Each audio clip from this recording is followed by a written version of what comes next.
Hi viewers, welcome to flavour fish and food. இன்றைக்கி நம்ம என்ன ரெசிபி பார்க்க போகிறோன்னா மட்டன் சாப்ஸ் கிரேவி எப்படி செய்யுதுன்னு பார்க்கலாமா. அதுக்கு ஒரு மிக்சர் ஜாரில் 3 கிராம்பு, ஒரு சின்ன துண்டு பட்டை, ஒரு அன்னாச்சி பூ, ஒரு ஏலக்காய், கொஞ்சமாக கல்பாசி, ஒரு டீஸ்பூன் மிளகு, ஒரு டீஸ்பூன் சோம்பு, ஒரு டீஸ்பூன் ஜீரகம், 8லேருந்து 10 பல் பூண்டு, ஒரு சின்ன துண்டு இஞ்சி, 10லேருந்து 15 சின்ன வெங்காயம், 2 டேபிள் ஸ்பூன் மல்லித்தூள், 1 டேபிள் ஸ்பூன் மிளகாய்த்தூள், 1/4 டீஸ்பூன் மஞ்சத்தூள்,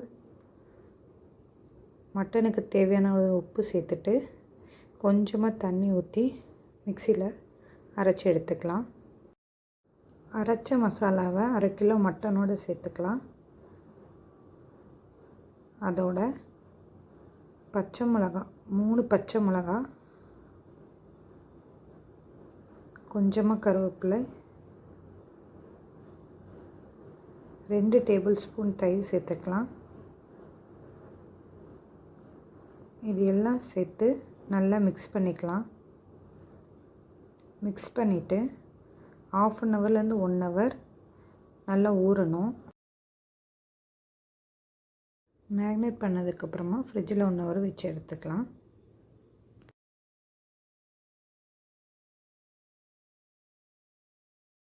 அதுக்கப்புறம் ஒரு குக்கரில் 3 டேபிள் ஸ்பூன் கடலெண்ணெய் சேர்த்துக்கலாம். நம்ம மேக்னேட் பண்ணி வச்ச மட்டன் சாப்ஸையும் சேர்த்துக்கலாம்.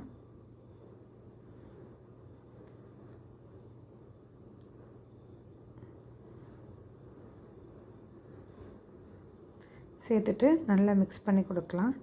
நல்லா மட்டன் சாப்ஸ்லாம் நல்லா 1 ஹவர் மேக்னேட் பண்ணதுக்கப்புறம் செய்கிறனால நல்லா ஜூஸியாக டேஸ்ட்டாக இருக்கும்.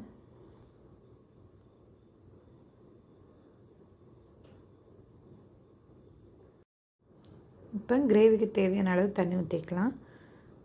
நான் ஒரு 1/2 டம்ளர் தண்ணி சேர்த்துருக்கேன்.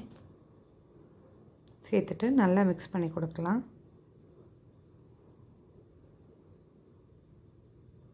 இப்போ குக்கரில் 7லேருந்து 8 விசில் விட்டு எடுத்துக்கலாம்.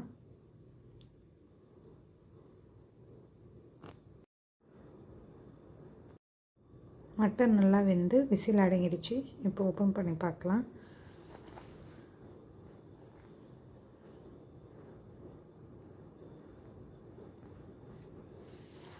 மட்டன் நல்லா வெந்திருக்கு.